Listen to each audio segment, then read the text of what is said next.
Imagine sitting in a dark Soviet cinema in the 1960s. The room smells like dust and cold metal. The film projector rattles behind your head, and a beam of light cuts through the cigarette smoke in the air. On the screen you see happy workers, strong soldiers, loyal citizens, all moving exactly the way the state wants them to move. You think you bought a ticket just to escape your problems for a couple of hours. But what if this was never only about entertainment? What if someone in a hidden office was measuring your heartbeat, your breathing, your reactions to every scene and quietly asking a terrifying question? Can a film be turned into a weapon that rewires the human mind? From the very beginning, the Soviet state believed cinema was more than art. It was a tool. Leaders called films the most important of all arts because moving images could reach millions of people at once, bypassing slow newspapers and boring speeches. A film did not just talk to the brain. It drilled directly into emotions. It could make you proud, ashamed, angry, or terrified, sometimes without you even noticing how your feelings were being shaped. Propaganda experts understood this power and began to treat the cinema screen like a kind of hypnotic mirror, a place where reality could be edited, improved, and sold back to the viewers as truth. In the early decades, this control looked simple. Heroic stories, clear enemies, constant repetition of the same slogans.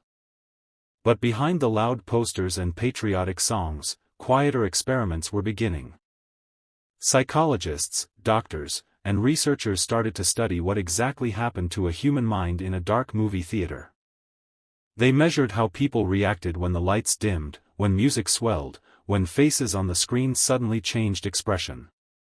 They discovered that, in the right conditions, a cinema audience behaved almost like a single living organism, breathing and tensing in unison, all focused on the same flickering light. Some Soviet scientists were fascinated by hypnosis and suggestion. They had read about stage hypnotists who could make volunteers forget their names or feel pain that was not real. They wondered, if a single person with a swinging watch could influence a few people on a stage, what could a giant screen with synchronized sound do to an entire crowd? Could images and sounds be arranged in a way that quietly slipped under the conscious mind, planting ideas that felt like the viewer's own thoughts?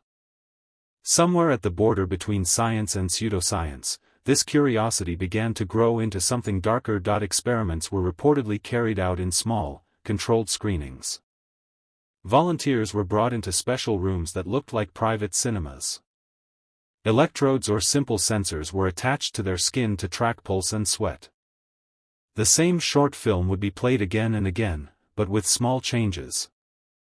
A slightly different rhythm of editing, a different color of light, a new piece of background music. The researchers were not interested in whether the audience liked the film.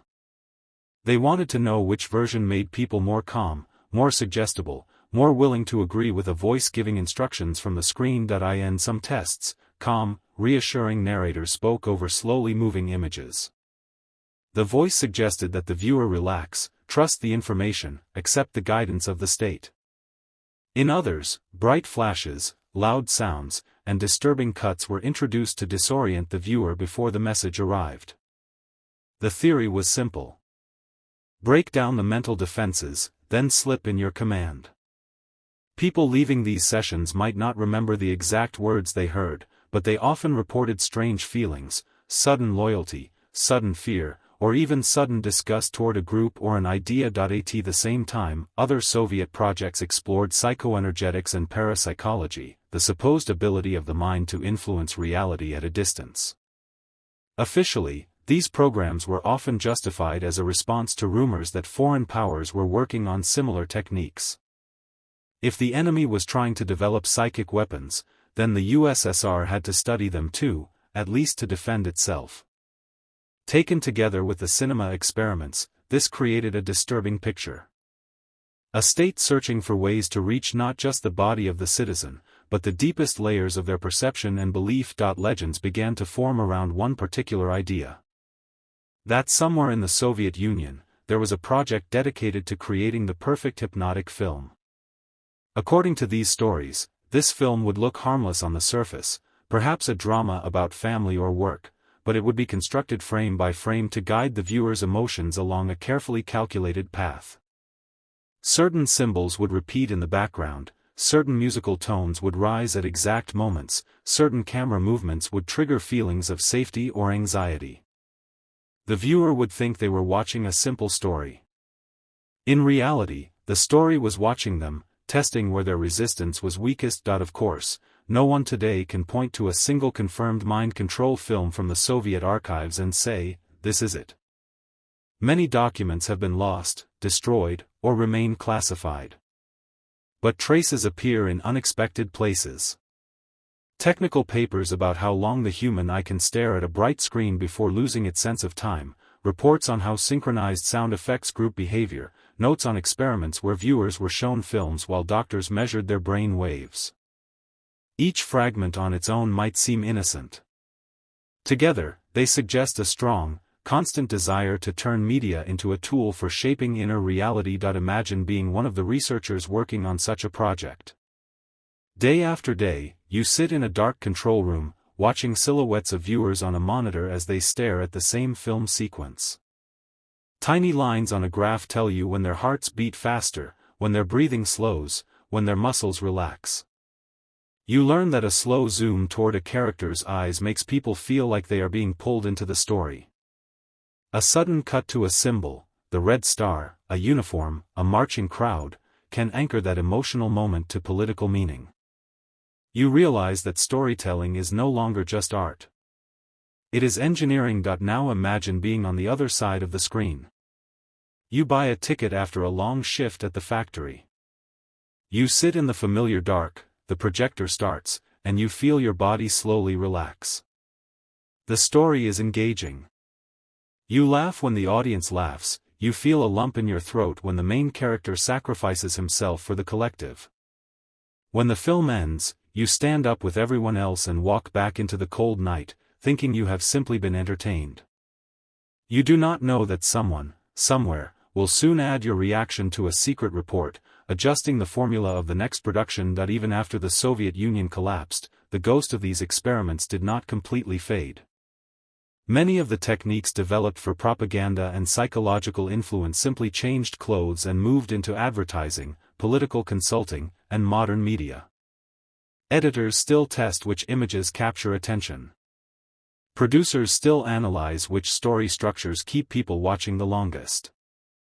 Algorithms now track every click, every pause, every replay, building a new kind of profile of how our minds react to moving images. The tools have become more subtle, more complex, and, in some ways, even more powerful. The idea that a film can control minds might sound like pure science fiction. But the unsettling truth is that parts of this idea are already woven into everyday life. Our emotions are constantly being guided by carefully designed visuals, sounds, and narratives.